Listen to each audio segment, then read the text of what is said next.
এবার আপনি বলেন, ঢাবি ইউনিভার্সিটির বাংলা বিভাগের যিনি প্রধান, তিনি যে বললেন যে নারীরা তোমরা ভাইবা দিতে আসলে চেহারা খুলে আসো,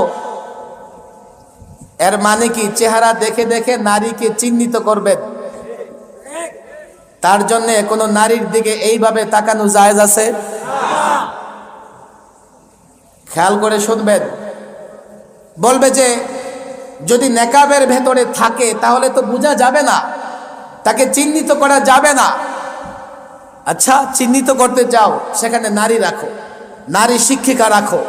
নারী শিক্ষিকা নারী শিক্ষার্থীকে পরীক্ষা নিরীক্ষা করে দেখবে, সেটা নারী করবে, তুমি তো পুরুষ। কোরআন তো নারী দেখলে তোমাকে নির্দেশ দিয়েছে, ইয়াগুদ্দুনা মিন আবসারিহিম, নারীর দিকে না তাকিয়ে দৃষ্টি নিচে রাখবে।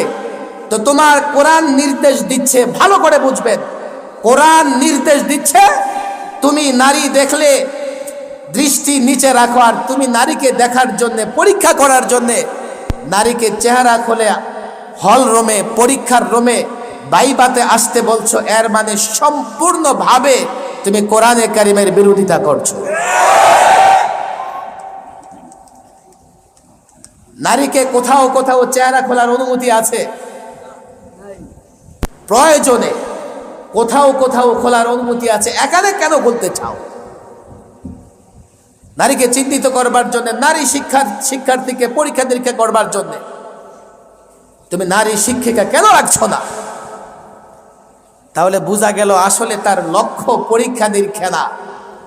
তাকে ধরেছে পশ্চিমা ভূতে, তাকে ধরেছে নাস্তিকতাবাদের ভূতে। সে পর্যায়ক্রমে ঢাকা ইউনিভার্সিটি থেকে তাকে ধরেছে হিন্দুত্ববাদের ভূতে।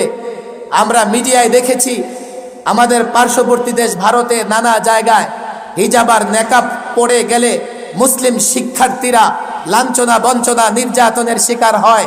সেই ভূতে তাকে ধরেছে, এমন জুতা পেটা করা হবে ভূত তোমার মাথায় থাকবে না।